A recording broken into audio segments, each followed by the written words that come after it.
আসসালামু আলাইকুম এভরিওয়ান, সবাই কেমন আছেন? আশা করছি সবাই অনেক বেশি ভালো আছেন। তো আজকের আয়োজনে থাকছে বড়য়ের টক মিষ্টি ঝাল আচার।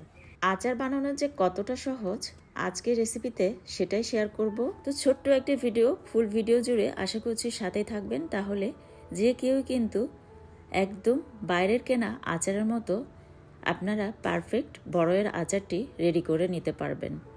আর কোনো ঝামেলা ছাড়াই আপনারা কিন্তু ঘরোয়া উপকরণেই রেসিপিটি খুব সহজেই বানিয়ে নিতে পারবেন। তো সহজ আর মজাদার রেসিপিগুলি পেতে আমার ইউটিউব চ্যানেলটি আজই সাবস্ক্রাইব করে ফেলুন এবং পাশে থাকা বেল আইকনটি অন করে দিন। আর পরিবার পরিজনদের মাঝে বেশি বেশি শেয়ার করুন। আর ভিডিওতে অবশ্যই একটি লাইক দিতে ভুলবেন না, আর কমেন্ট করে অবশ্যই জানাবেন আপনাদের আচার কেমন হয়েছিল। ভিউয়ার্স, প্রথমেই আমি একটি স্পেশাল মশলা বানিয়ে নেব।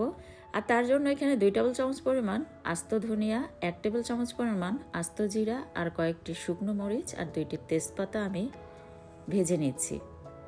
আর অবশ্যই খেয়াল রাখতে হবে যেন মশলাগুলি পুড়ে না যায়।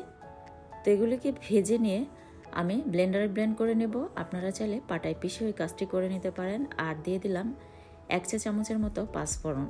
তো সব কিছু একসাথে খুব ভালোভাবে ভেজে নিয়ে ঠান্ডা করে ব্লেন্ডারে ব্লেন্ড করে নেব। আপনারা চাইলে পাটায় পিষে এই কাজটি করে নিতে পারেন। আর অন্যদিকে চুলায় আরেকটি প্যানে আমি 1/3 কাপ পরিমাণ খাঁটি সরিষার তেল নিয়ে নিয়েছি।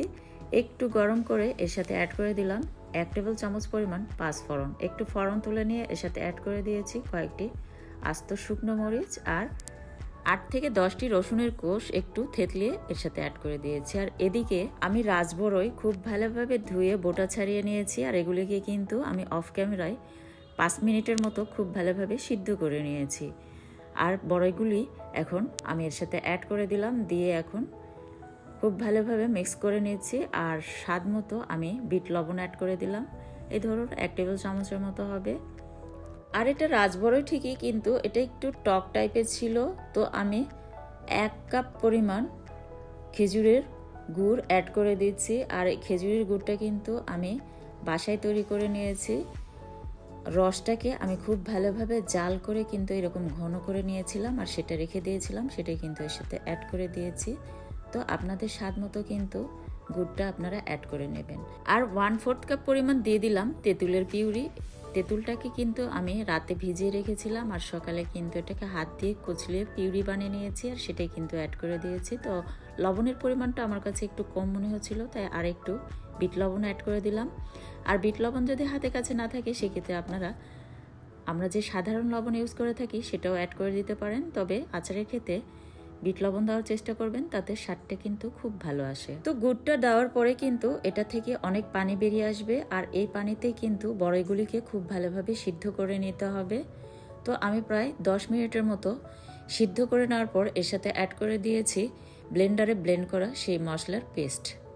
আর মিষ্টির পরিমাণটাও আমার কাছে একটু কম মনে হচ্ছিল, তাই আর একটু আমি গুড় অ্যাড করে নিয়েছি। তো সব কিছু একসাথে খুব ভালোভাবে এখন সিদ্ধ করে নিতে হবে। আর আমার আচারটি একদম রেডি হতে সময় লেগেছে 1 থেকে 1.5 ঘন্টার মতো। আচারটি যখন 80%-এর মতো হয়ে যাবে ঠিক সেই পর্যায়ে অ্যাড করে দিলাম 1 টেবিল চামচের মতো টালা শুকনো মরিচের গুঁড়ি। টালা শুকনো মরিচ এভাবে অ্যাড করে দিলে কিন্তু সুন্দর একটা ফ্লেভার আসবে, যেটা খেতে ভীষণ মজার লাগবে। আচারটি অলরেডি হয়ে গিয়েছে, আমি ঠান্ডা হয়ে যাওয়ার পর এটাকে দেখাচ্ছি। দেখতে পাচ্ছেন কতটা ইয়ামি হয়েছে। আর ব্লেন্ডারে যে স্পেশাল মশলা বানিয়েছিলাম সেটা কিন্তু একদম পাউডার করে ফেলি নাই, একটু দানা দানা রেখেছি। আর এসব দানা দানা রাখার কারণে কিন্তু আমরা খাওয়ার সময় মশলাগুলি দাঁতে পড়লে এর স্বাদটা আরও দ্বিগুণ লাগে। আর বড়ইগুলি কত সুন্দরভাবে সুসিদ্ধ হয়েছে তাও দেখিয়ে দিলাম। তো আমি কাচের বয়ামে ভরে নিচ্ছি। আর এভাবে ফ্রিজের নর্মাল চেম্বারে আপনারা 3 থেকে 6 মাস আচার সংরক্ষণ করে রাখতে পারেন। তো আপনাদের টাইম লাইনে ভিডিওটি শেয়ার করে রাখতে পারেন। বড়ই সিজনে আপনারা কিন্তু রেসিপিটি ট্রাই করতে পারেন। তো পরবর্তী রেসিপি দেখার আমন্ত্রণ জানিয়ে বিদায় নিচ্ছি। ধন্যবাদ সবাইকে।